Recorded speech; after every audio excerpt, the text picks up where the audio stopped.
कौरव 100 होंगे, पांडव 5 होंगे, लेकिन तीजा आएगा तो हम 105 होंगे। ये तरीका होना चाहिए हमारा। हमारे पिछले 1000 साल के इतिहास को ठीक तरह से शायद प्रस्तुत नहीं किया गया है। हमारे इतिहास की पुस्तकें हमें अपने आक्रांताओं के बारे में सिखाते हैं, हमारे पूर्वजों के बारे में नहीं जिन्होंने इन आक्रांताओं के साथ युद्ध किया। कोई भी देश ऐसा नहीं है जो अपने पूर्वजों को भुलाने की कोशिश कर रहा है और जिन्होंने उनके ऊपर आक्रमण किया उसका गुणगान कर रहा है। तो ये थोड़ा विचित्र है। मैंने साफ साफ ये हिस्टोरिकल फिक्शन है, मैं ये दावा नहीं कर रहा हूँ कि ये इतिहास है, हिस्ट्री बुक है। उसके लिए कई स्कॉलर्स हैं, कई बुद्धिजीवी हैं जो उसके ऊपर शोध कर रहे हैं, जो लिखेंगे। मेरा प्रयास ये है कि कहानियों के द्वारा कैसे जो 1000 साल का जो संघर्ष रहा हमारे पूर्वजों का, उसको कैसे दर्शाया जाए। क्योंकि ये हिंदू मुस्लिम लड़ाई नहीं है, ये भारतीय विदेशी लड़ाई है। विदेशी आक्रांता आए, उसका आज के राजनीति या आज के लोगों से ना जोड़ा जाए, लेकिन उन आक्रांताओं के बारे में सत्य बोला जाए और हमारे पूर्वजों के उनकी जो महान गाथा है, शूरवीरों की गाथा है, महमूद का असैसिनेशन करने के लिए, उसे मृत्यु दंड देने के लिए, और जो शिवलिंग के जो सेक्रेड रेलिक्स, जो अवशेष जो वो ले गया था, उसे वापस लाने के लिए। तो ये दोनों ऐतिहासिक राजा थे उसी ज़माने के। उनके बारे में किसी ऐतिहासिक घटनाओं पर अगर आप एक आज के दौर में काल्पनिक कहानी लिख रहे हैं तो ये तो लेखक के दिमाग में होता ही है, और अगर वो बिल्कुल बेवकूफ़ ना हो तो आत्मा में तो होगा। कुछ भी अगर आप कहानी लिखेंगे, मूल रूप से तो भाई आपका फलसफा क्या है, आपका दर्शन क्या है, वो तो क्लियर होना चाहिए, तभी तो कहानी उत्पन्न होगी। हार और जीत तो होती है, आपकी आत्मा उससे क्या सीख रही है वो भी महत्वपूर्ण है। और जो भी युद्ध है, जो भी कर्म है, आपको करना है। हमारे देवी देवता हमें शक्ति देते हैं कि हम अपनी जो लड़ाई है खुद लड़ पाए। हमारा अस्तित्व किसी के खैरात पे नहीं खड़ा है, लड़ के हमने अपना अस्तित्व बचाया है हमारे पूर्वजों ने। हम जिंदा हैं क्योंकि हाँ ठीक है, कुछ युद्ध हमने हारे, कई युद्ध हमने जीता भी, और सबसे महत्वपूर्ण, हमारे पूर्वजों ने कभी हथियार नहीं डाले, लड़ते रहे लड़ते रहे लड़ते रहे लड़ते रहे। तो पिछला जो 1000 वर्ष का जो इतिहास है वो हार का इतिहास नहीं है, ग्रेटेस्ट रेजिस्टेंस का इतिहास है। आदमियों की लड़ाई हो रही है तो इसमें उनके देव कमजोर या ये मतलब ये बचकाना मतलब विचार है। और धर्म में ये सिखाया जाता है कि यहाँ पे हमें ही जीना है। भगवान आके हमारी लड़ाई नहीं लड़ते हैं, भगवान हमें शक्ति देते हैं कि हम अपनी लड़ाई लड़ें। इतिहास क्या है? इतिहास केवल तारीखों, घटनाओं में दर्ज है या कथाओं में भी? जब हम भारतीय साहित्य की बात करते हैं, भारतीय सभ्यता और संस्कृति की बात करते हैं, तो हमारा समूचा इतिहास कथाओं के माध्यम से हमारे पास आता है। आप देख रहे हैं साहित्य तक, मैं हूं जयप्रकाश पांडे। यह कार्यक्रम है शब्दरथी और आज अतिथि के रूप में साहित्य तक के स्टूडियो में हमारे साथ मौजूद हैं प्रख्यात लेखक अमीश त्रिपाठी। नमस्ते जयप्रकाश जी। मैं अमीश जी को बिना त्रिपाठी के कह नहीं पाता, इसलिए क्षमा करिएगा। इनके प्रशंसकों के लिए ये अमीश हैं, और अमीश जी का परिचय किसी शब्द का मोहताज नहीं है।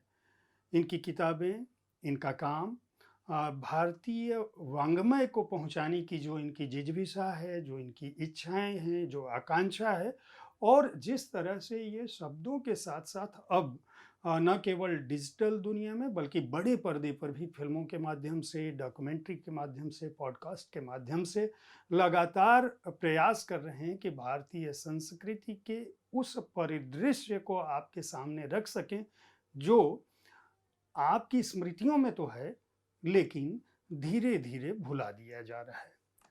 आपको सबसे पहले इस पुस्तक के लिए बधाई, जिस पुस्तक पर आप जानते हैं कि शब्दरथी कार्यक्रम पुस्तक केंद्रित संवाद है। और यह एक संयोग की बात है कि अमीश जी जो भी नई किताब पिछले जब से साहित्य तक शुरू हुआ है आपके लिए, तब से कोई भी किताब आती है तो अमीश जी हमारे लिए समय निकाल पाते हैं। तो पहले तो इस बात के लिए बहुत बहुत आभार। नहीं नहीं, हम सिर्फ साहित्य तक के लिए नहीं, जयप्रकाश जी के लिए समय निकालते हैं। तो अमीश जी की ये पुस्तक, नई पुस्तक आई है, the Chola tigers avengers of Somnath. जी। आ, सबसे पहले तो यह इस पुस्तक के लिए बधाई। और इस पुस्तक की एक खासियत यह है कि अमीश जी के साथ साथ एक आपने राइटर्स सेंटर बनाया है। उसमें भावना दीदी ने, भावना राय जी ने और और राम शिवशंकरन ने। राम शिवशंकरन हाँ। ने योगदान किया है। हाँ। और यह पुस्तक सोमनाथ, जैसा कि नाम से ही जाहिर है, उस पर आधारित है। अमीश जी, मेरा पहला प्रश्न है कि जब इतिहास की बात होती है, जहाँ इस पुस्तक की शुरुआत में भी आपने लिखा है कि मैं कथाओं के माध्यम से उस सत्य को बताने की कोशिश कर रहा हूँ जिसमें पात्र, घटनाएं सब सही हैं, लेकिन कल्पना का हमने हिस्सा लिया है। किसी को हम हर्ट नहीं करना चाहते, किसी को दुखी नहीं करना चाहते, लेकिन हमारी कोशिश है कि आप उस इतिहास को जान सको जो धीरे धीरे विस्मृत होता जा रहा है। इस किताब में आपने नया क्या रखा है? क्योंकि शिवा श्रृंखला में आपने भगवान शिव को जिस तरह से उनके बारे में नई पीढ़ी को, एक तरह से मैं कहूँगा कि उसकी जिज्ञासा बढ़ी, और आपकी किताब 8 मिलियंस कॉपीज है, और मैं चाहूँगा जल्दी वो 10 मिलियन हो और ये किताब उसमें एक बड़ा योगदान करे। ये आपने सही कहा जी। जो शिवात्रय है और रामचंद्र श्रृंखला, यह हमारे देवी देवताओं, हमारे भगवान, उनके ऊपर आधारित है। तो आप कह सकते हैं एक तरह से आध्यात्म और कल्पना का एक मिश्रण है उसमें। कहानी के द्वारा मैं हमारे देवी देवता, हमारे आराध्य, उनके फलसफे, उनके दर्शन को समझाने की कोशिश कर रहा हूँ कहानी के द्वारा। लेकिन जो इंडी क्रॉनिकल्स जो मैंने शुरुआत की थी, जो पहली पुस्तक उसकी थी, लेजेंड ऑफ सुहेलदेव जी, उसमें मैं पिछले 1000 साल के जो इतिहास का जो घटनाक्रम जो हुआ है पिछले 1000 साल में, उस पर काल्पनिक कहानियों के द्वारा कुछ अपने सोच विचार डालने की कोशिश कर रहा हूँ। क्योंकि मैं, और इसके ऊपर और चर्चा करेंगे, क्योंकि मुझे ऐसा लगता है कि शायद हमारे पिछले 1000 साल के इतिहास को ठीक तरह से शायद प्रस्तुत नहीं किया गया है। इस दौरान जैसे ये पुस्तक 3 साल बाद आई है, अगर मैं गलत नहीं हूं तो एक बड़ा समय लग रहा है जब आप ऐसे ऐतिहासिक घटनाक्रमों को या ऐतिहासिक नायकों को रखने की कोशिश करते हैं। क्योंकि जब सोमनाथ की बात होती है तो सोमनाथ मंदिर से जुड़ी घटनाओं में हम खलनायक को तो याद रखते हैं, लेकिन नायक उस दौरान विस्मृत है। जयप्रकाश जी, आपने एकदम वो मूल विषय पर आपने ध्यान केंद्रित कर दिया है, क्योंकि ये सिर्फ सोमनाथ जी की कहानी नहीं है। आप देखेंगे हमारे पिछले 1000 साल का हमारा जो एस्टैब्लिशमेंट हिस्टोरियंस के द्वारा जो इतिहास की जो स्कूल टेक्स्ट बुक जो है हमें जो सिखाया जाता है, मैं प्राचीन इतिहास की बात नहीं कर रहा हूँ, पिछले 1000 वर्षों जब से आक्रमण शुरू हुए, हमारे इतिहास की पुस्तकें हमें अपने आक्रांताओं के बारे में सिखाते हैं, हमारे पूर्वजों के बारे में नहीं, जिन्होंने इन आक्रांताओं के साथ युद्ध किया। और ये थोड़ा विचित्र है, क्योंकि कोई भी ऐसा दूसरा देश नहीं होगा, एटलीस्ट मैं कई देशों में घुमा हूँ, कई ग्लोबल पुस्तकें भी मैंने पढ़ी हैं, कोई भी देश ऐसा नहीं है जो अपने पूर्वजों को भुलाने की कोशिश कर रहा है और जिन्होंने उनके ऊपर आक्रमण किया उसका गुणगान कर रहा है। तो ये थोड़ा विचित्र है। और आपने सही कहा, महमूद गजनी के बारे में हम जानते हैं, महाराज सुहेलदेव के बारे में नहीं जानते, सोलंकीज के बारे में नहीं जानते, महाराज राजराज चोड़ा के बारे में नहीं जानते, ये थोड़ा यही विचित्र है। हाँ, ये इस किस यही है, इसीलिए ये हम्म, प्रश्न भी मैंने इसलिए किया क्योंकि इस पुस्तक की शुरुआत आप जिस ढंग से करते हैं, विध्वंस की बात होती है, हम्म, सोमनाथ जी के पुनर्निर्माण की बात होती है, हम्म, वो उस दौरान जो कुछ हुआ उसकी हम्म, बात होती है। लेकिन यह बात नहीं होती कि किस तरह से हर गाँव में, हम्म, हर राज्य में उनका प्रतिकार हुआ था। हम्म, आपकी पुस्तक ये जो औपन्यासिक कृति है, यह लगभग 4 से 5 बड़ी राज्यों कहें या हम्म, इलाका कहें जिसके प्रतिनिधियों की बात करती है हम्म, इस किताब में। और आप इसकी शुरुआत जिस ढंग से आपने इस पुस्तक में लिखा है, अ,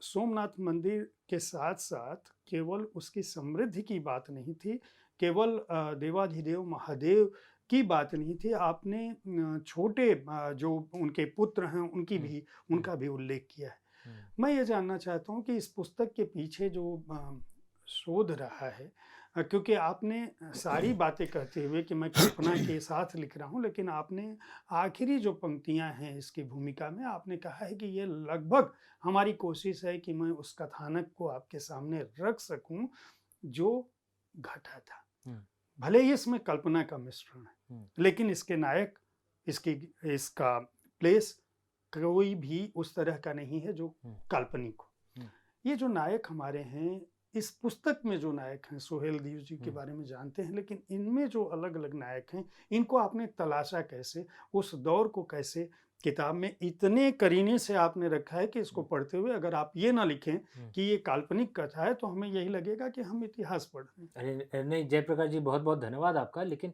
मैं आपके द्वारा आपके दर्शकों को भी बता दूं, मैंने साफ साफ ये हिस्टोरिकल फिक्शन है। मैं ये दावा नहीं कर रहा हूँ कि ये इतिहास। इतिहास है, हिस्ट्री बुक है। उसके लिए कई स्कॉलर्स हैं, कई बुद्धिजीवी हैं जो उसके ऊपर शोध कर रहे हैं, जो लिखेंगे। और शायद उसमें भी तब्दीली की ज़रूरत है। लेकिन देखिए, मेरा प्रयास ये है कि कहानियों के द्वारा कैसे जो 1000 साल का जो संघर्ष रहा हमारे पूर्वजों का, उसको कैसे दर्शाया जाए। क्योंकि देखिए, अगर हम एक टेक्स्ट बुक लिख देंगे तो आम तौर पर, और मैं सिर्फ युवा पीढ़ी की बात नहीं कर रहा हूँ, आम जनता उसको शायद नहीं पढ़ेगी। शायद सिर्फ यूनिवर्सिटी में जो हिस्ट्री ग्रेजुएट्स पढ़ रहे हैं शायद वही वही करेंगे, और फिर उसका प्रभाव नहीं होता है। जो मैं पहले कह रहा था कि क्योंकि सोमनाथ जी को बार बार ध्वस्त किया गया और बार बार पुनः निर्माण हुआ, और हमारा जो टेक्स्ट बुक जो है, जो हिस्ट्री टेक्स्ट बुक्स है, वो हमें दर्शाता है कि 1000 साल तक बस हारते गए। कोई विदेशी आक्रांता आए खैबर के द्वारा, पानीपत में युद्ध हुआ और युद्ध हम हारे, और फिर उन्होंने हमें मारा, और बार बार 1000 साल तक यही चलता रहा। जब मैं बच्चा था तब मैंने सोचा था कि भाई, अगर 1000 साल तक हम बार बार हारते रहे तो हम जिंदा क्यों है भाई, मर जाने चाहिए थे। आप देखिए, कोई भी प्राचीन ये कांस्य युग का जो भी संस्कृति, सबके सब ध्वस्त हो गए, सब मर गए, सब म्यूजियम पीसेस हैं। जो आक्रांता यहाँ पे आए वो वहाँ पे भी गए थे, वहाँ पे तो सब तबाह कर दिया उन्होंने। जोराष्ट्रन पर्शिया जो था, जब अरब आक्रांता वहाँ पे आए थे, मात्र 50-100 साल में पूरा सब समाप्त हो गया। आज ईरान में जोराष्ट्रन आबादी बेचारे 0.03% है। उनका ही कोर जी, जोराष्ट्रन, जी। उनका उनकी जो संस्कृति है भारत में जिंदा है। वो जो उनकी जो अग्नि है वो भारत में जलती है, वहाँ पे तो बुझ गई है पूरी। ईरान में जो जी, उनका उनकी बोलते हैं, भूमि उनके है। धर्म जी, में जी। अग्नि होती है ना। हुँ, हुँ। तो हम जिंदा हैं क्योंकि, हाँ ठीक है, कुछ युद्ध हमने हारे, कई युद्ध हमने जीता भी, और सबसे महत्वपूर्ण, हमारे पूर्वजों ने कभी हथियार नहीं डाले, लड़ते रहे, लड़ते रहे, लड़ते रहे, लड़ते रहे। तो पिछला जो 1000 वर्ष का जो इतिहास है, वो हार का इतिहास नहीं है, ग्रेटेस्ट रेजिस्टेंस का इतिहास है।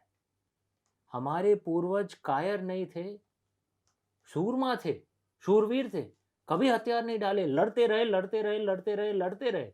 बाकी सब प्राचीन संस्कृतियों के पूर्वजों ने हथियार डाल दिए। क्या एक एक समय आया जब उन्हें कहा भाई और नहीं लड़ा जाता, तबाह कर दो हमारे पूर्वजों को। लेकिन हमारे पूर्वजों ने ये नहीं किया, अपनी संस्कृति को बचाए रखा। तो हमें दर्शाना तो चाहिए, हमें दिखाना तो चाहिए युवा पीढ़ी को कि आपने हमारे इसीलिए पूर्वज इतने। इसके अंत में पुनर्निर्माण की बात की है। हाँ, क्योंकि और मैं ये भी कह दूं कि मैं इसके द्वारा एकता की कोशिश कर रहा हूँ। मैं ये हिंदू मुसलमान लड़ाई नहीं है, क्योंकि अब आपने जी, जी। पुस्तक पढ़ी, जी, आपने जी। देखा है राजेंद्र चोड़ा हुँ। के स्क्वाड में हाँ, मुसलमान भी हैं। मुसलमान हैं। आपने बाकायदा वो तो हाँ, जो लेके हाँ, गया है हाँ, वो भी वो मुसलमान जो है। ब्राह्मण को हाँ, लेके जाता है वो भी मुसलमान है। और ये हिंदू मुस्लिम लड़ाई नहीं है, ये भारतीय विदेशी लड़ाई है। ये विदेशी आक्रांता आए थे, और ये बात मुझे बड़े सुंदर तरीके से के मोहम्मद साहब ने कही, जो आप जी। जानते हैं आर्कियोलॉजिस्ट हैं। उनके साथ मैंने एक डॉक्यूमेंट्री बनाई थी राम जन्मभूमि जी पर, और उन्होंने कहा था कि भाई बाबर तो उज़्बेकिस्तान से आया था, मैं तो भारतीय मुसलमान हूँ, मेरा उसके साथ क्या लेना देना है। तो उन्होंने कहा था ये हिंदू मुसलमान इशू नहीं है, ये उन्होंने अंग्रेजी जी, में जी। कहा था, जी, मैं जी। हिंदी में जी, जी। अनुवाद कर रहा हूँ आपके जी, जी। दर्शकों के लिए। उन्होंने कहा था ये तो भारतीय विदेशी इशू है, उसका मेरे साथ क्या लेना देना है। तो हमको वो समझना पड़ेगा, क्योंकि जो विदेशी आक्रांता आए उसका आज के राजनीति या आज के लोगों से ना जोड़ा जाए, लेकिन उन आक्रांताओं के बारे में सत्य बोला जाए, और हमारे पूर्वजों के उनकी जो महान गाथा है, शूरवीरों की गाथा है, उसको दर्शाया जाए।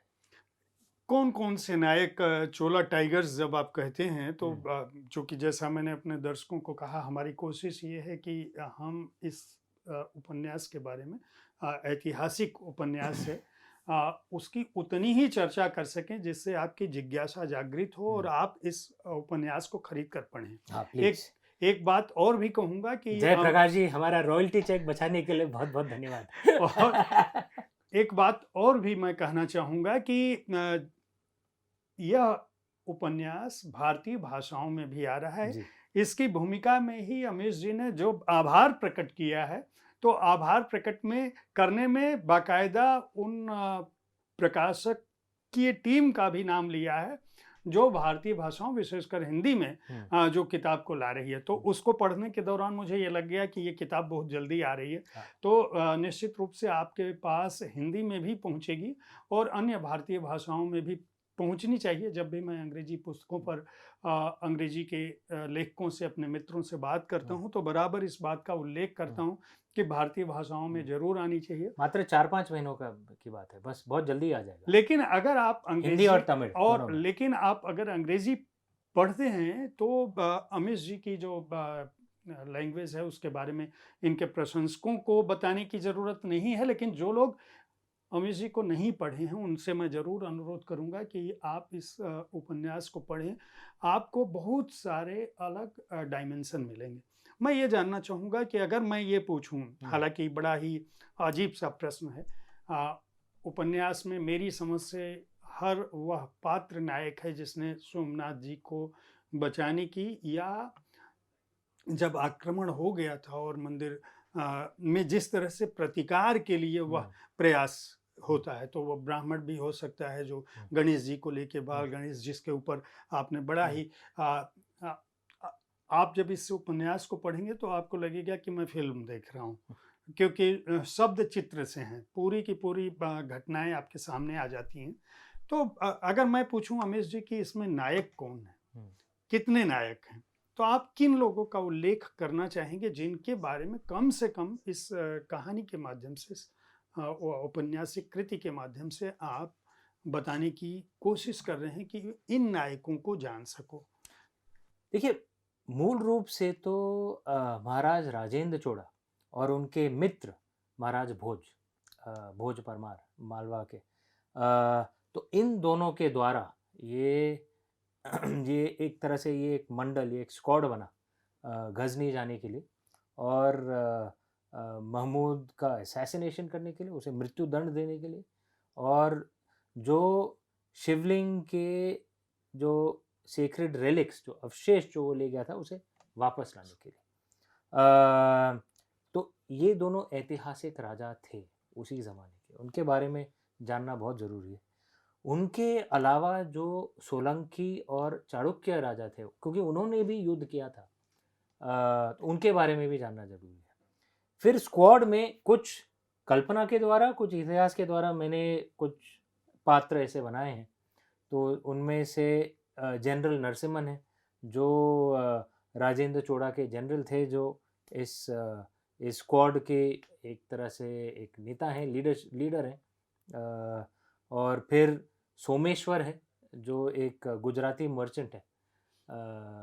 वो बड़ा ही रोचक पात्र हाँ है हाँ सोमेश्वर जो है, चूंकि हाँ शुरुआत से ही आपने किताब के पहले अध्याय में ही उसको आपने हाँ ले लिया है, और वो जिस तरह से पहुंचता, आपने बड़ा एक भव्य परिदृश्य हाँ का उल्लेख किया है। हम्म, जब भी दोनों पहुंचते हैं हम्म, ब्राह्मण के साथ, हम्म, उसमें एक मुस्लिम हम्म, मर्चेंट जो है, वो मुस्लिम हम्म, जो सेनानायक मोहम्मद है, हाँ मोहम्मद है, हाँ उसको उससे संपर्क करता है। हाँ और बातचीत करने के बाद हम्म, ये महाराज के पास जिस तरह हम्म, से पहुंचते हैं, हम्म, 2 दिन का समय हम्म, उनको लगता है। और ये कितनी ऐतिहासिकता थी, क्योंकि हम जब सोमनाथ जी के बारे में पढ़ते हैं, उनके बारे में औपन्यासिक कृतियां बहुत सारी हम्म, आई हैं। आपको पता है कि मराठी में भी लिखा गया है, हाँ हिंदी में भी लिखा गया है। हम्म, और अ, ऐतिहासिक उपन्यासों की कमी, एक अच्छा एक और प्रश्न है, इसके साथ साथ एक प्रश्न और भी है हमेश जी। इसकी क्या वजह थी कि 60-70 के दशक तक हमारे बड़े साहित्यकारों ने ऐतिहासिक कृतियों को, ऐतिहासिक उपन्यासों को खूब लिखा, हम्म, लेकिन 70 के बाद तब बंदी हो गया। बंद हो गया। उसकी शुरुआत फिर आप लोगों ने की हम्म, है। हम्म, अश्विन जी हैं, आपके हम्म, सारे मित्र ही हैं, हम्म, उन लोगों ने शुरुआत की। इसकी हम्म। क्या वजह पाते हैं आप? सवाल आपका अच्छा है। अम, कई कई कारण हो सकते हैं। और मैं ये अनुमान कर रहा हूँ, एस्टिमेट कर रहा हूँ, जी। क्योंकि एक्चुअल क्या रीज़न है भाई, वो तो शिव जी ही जाने। अम, क्योंकि अगर आप किसी ऐतिहासिक घटनाओं पर, अगर आप एक आज के दौर में एक काल्पनिक कहानी लिख रहे हैं, तो ये तो लेखक के दिमाग में होता ही है। और अगर वो बिल्कुल बेवकूफ़ ना हो, तो आत्मा में तो होगा कि वो सिर्फ उस ऐतिहासिक घटना के बारे में नहीं है, आज के दौर के लिए भी कुछ एक संदेश दे देता है। अ, जब ब्रेव हार्ट पिक्चर बनी थी, जो पता नहीं आपने वो चित्रपट देखी कि नहीं, मुझे तो बहुत पसंद आई थी। और मेरा ये स्कॉटलैंड इंग्लैंड से क्या लेना देना है, लेकिन मुझे बहुत पसंद आई थी, और मुझे लगा भी था ये बेचारी, ये स्कॉट्स को आज़ादी मिलनी चाहिए। और जिन लोगों ने उसे बनाया था, वो स्कॉटिश नेशनलिस्ट ही थे। तो क्या ऐसा था कि 70 के दशक के बाद ऐसी ऐतिहासिक घटनाओं को, स्पेशली जो पिछले 1000 वर्ष में हुआ, इसका इंटरप्रिटेशन कैसे किया जाए, किस परिभाषा में लिखा जाए? क्या मुगल आजम के तौर पे करें, कि वो विदेशियों को भाई भारतीय ही बना दो? ये एक तरीका था, क्योंकि कई भारतीयों के दिमाग में ये बस गया है, बॉलीवुड के द्वारा भी और हमारे टेक्स्ट बुक्स के द्वारा भी, कि भाई अलाउद्दीन खिलजी रणवीर सिंह की तरह दिखता था, अकबर ऋतिक रोशन या पृथ्वीराज कपूर की तरह दिखता था, औरंगज़ेब अक्षय खन्ना की तरह दिखता था, मतलब वो भारतीय ही थे। उर्दू में बात करते थे, मतलब भारतीय ही थे। ये ऐतिहासिक सच नहीं है एक्चुअली। वो उर्दू में बात नहीं करते थे, उर्दू तो हमारी भाषा है, वो तुर्की में बात करते थे, तुर्की या शायद फारसी। मुगल ज़माने में वो अपने आप को मुगल नहीं बुलाते थे, अपने आप को तेमुरीद बुलाते थे। हम उन्हें मुगल बुलाते हैं, तैमूर तो तुर्की था। वो किसी भी तरह से भारतीय नहीं दिखते थे, वो हमें चीनी दिखते, चाइनीज़ दिखते, लेकिन एक्चुअली वो सेंट्रल एशिया के थे, स्टेप लैंड्स के थे। तुर्की वहाँ से आए थे, तुर्की, मंगोल, स्किदियन सब वहाँ से आए थे। तो एक काल्पनिक तरीका कहानियों के द्वारा ऐसा था कि भाई इतना जुल्म हुआ ही नहीं था, हम सब गज़ल गा रहे थे, सितार बजा रहे थे। एक तरीका वो था। 50 और 60 के दशक में। 70 के बाद शायद कन्फ्यूजन हो गया कि भाई कैसे ऐसे दर्शाया जाए।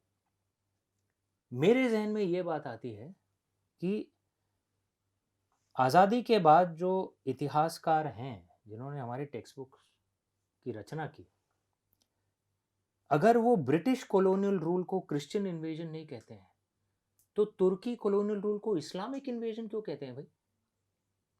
मतलब एक मेरे हिसाब से एक तरह से ये एक फूट डालने की कोशिश की मेरे हिसाब से, क्योंकि ऐसा दर्शाया जा रहा है कि वो भारतीय मुसलमान ही थे, भारतीय मुसलमान नहीं थे।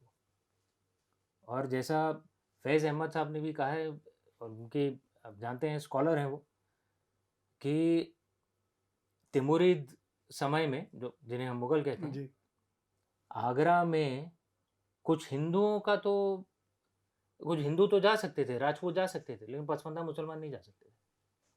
तो ये भारतीय मुसलमान नहीं थे, वो विदेशी थे, तुर्की थे, या फारसी उनके जनरल्स थे, या उनके एडमिनिस्ट्रेटर्स थे। तो शायद कहानी अभी इसलिए आ रही है क्योंकि हमारा इंटरप्रिटेशन अलग है। हम उसे, शायद अश्विन भी, हम उसे इस्लामिक इन्वेजन के तौर पर नहीं, तुर्की कॉलोनियल इन्वेजन के रूप में देख रहे हैं कि वो विदेशी थे। जैसा के मोहम्मद साहब ने कहा, ये हिंदू मुसलमान इशू नहीं है, ये भारतीय विदेशी इशू है। शायद इसीलिए अभी कहानियां बन रही, क्योंकि देखिए कुछ भी अगर आप कहानी लिखेंगे, मूल रूप से तो भाई आपका फलसफा क्या है, आपका दर्शन क्या है, वो तो क्लियर होना चाहिए, तभी तो कहानी उत्पन्न होगी।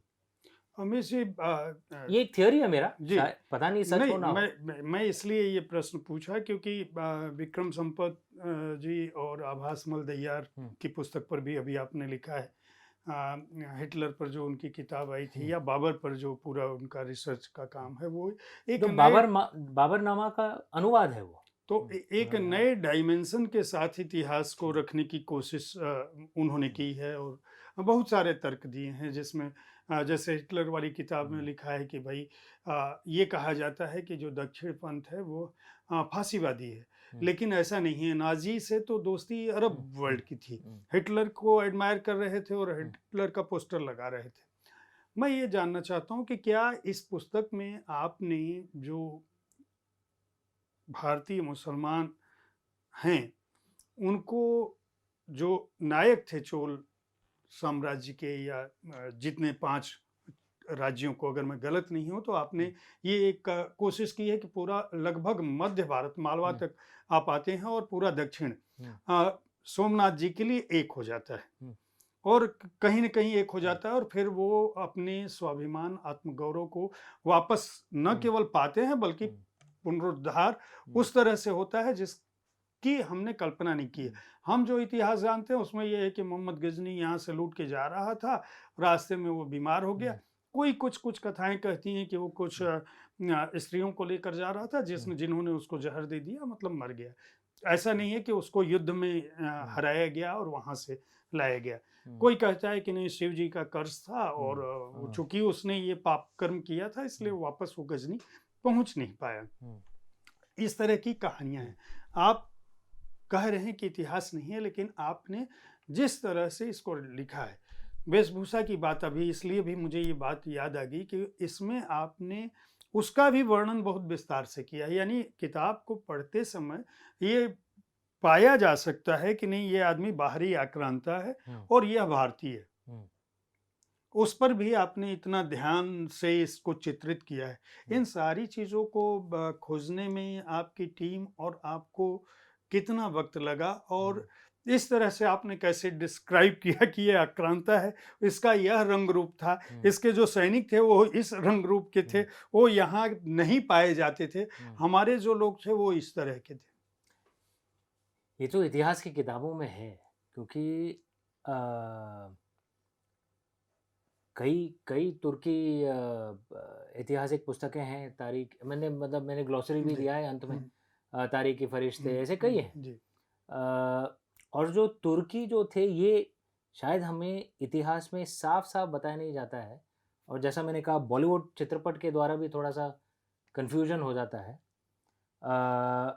कि ये जो आक्रांता थे सब सेंट्रल एशिया के थे, जो स्टेप लैंड्स जो हैं, जो ईस्टर्न यूरोप यानी हंगरी से मंचूरिया तक जाता है, करीब 8000 मील का उनका एक फैलाव है, ग्रास लैंड्स है, इसलिए वहाँ पे घोड़े भी बहुत आसानी से मिलते हैं।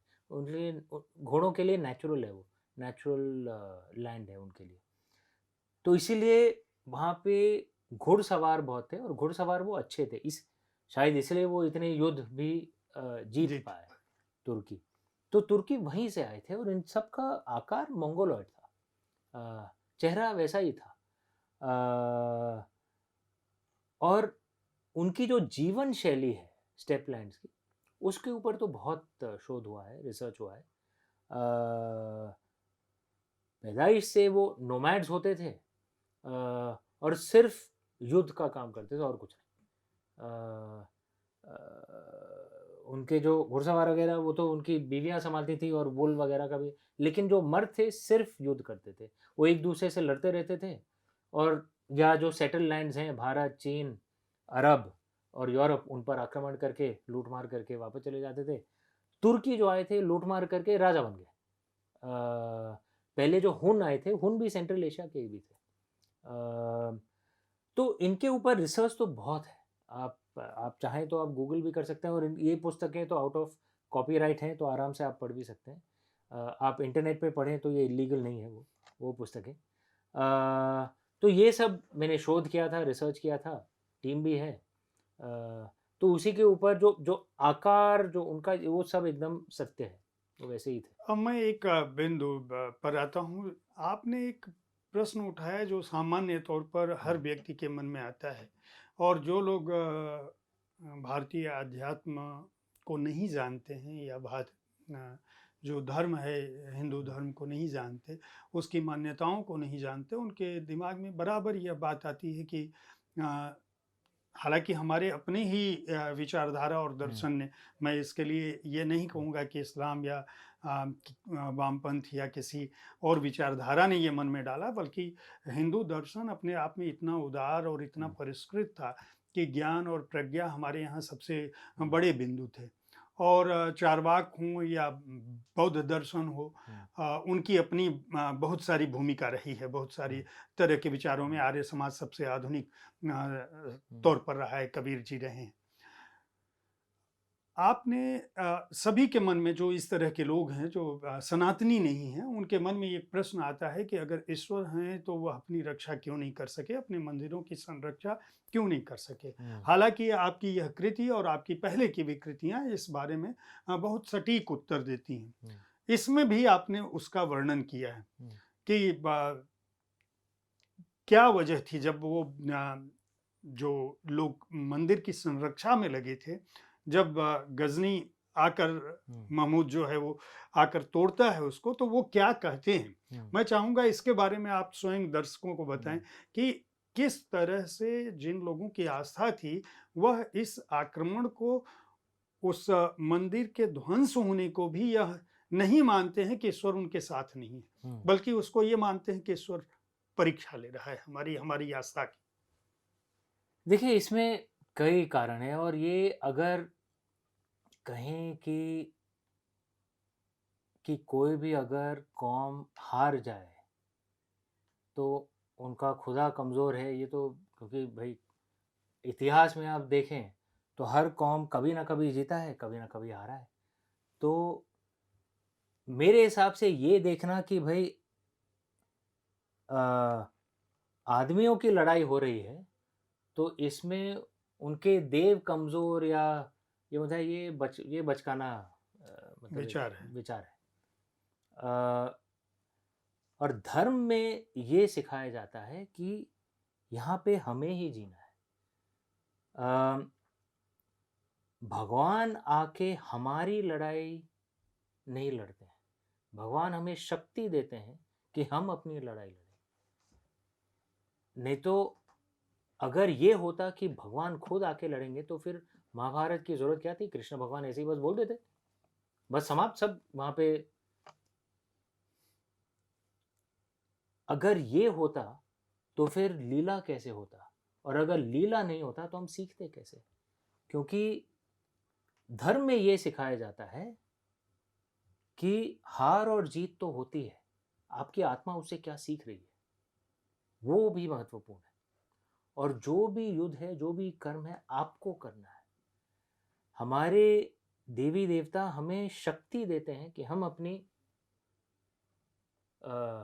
जो लड़ाई है खुद लड़ पाएँ। और हाँ, एक तरीका देखने का ये होगा कि भाई मंदिर टूट गया, ये क्या है? दूसरा तरीका ये भी है, जिन लोगों ने हमारे मंदिर को तोड़ा, उस जगह की आज दशा क्या है? आप गजनी में जाइए और हमारे देश की दशा क्या है? इतिहास बहुत लंबा होता है, समय बहुत लंबा होता है। इसलिए मैंने कहा, मेरे हिसाब से तो हमारे पूर्वज शूरवीर थे और उनके कारण हम जीत गए। और सबसे दुख की बात ये होगी कि इतनी जीत के बाद हम उनके बलिदानों को भूल जाएं।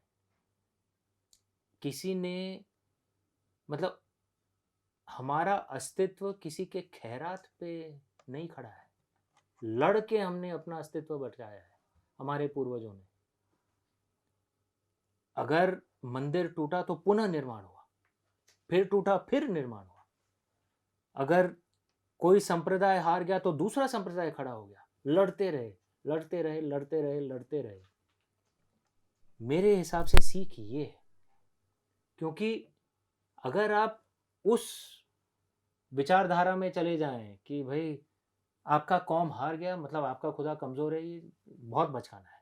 क्योंकि हर कौम हारता है, आप इतिहास में चले जाइए, हर कौम कभी ना कभी हारता है, कभी ना कभी जीतता है।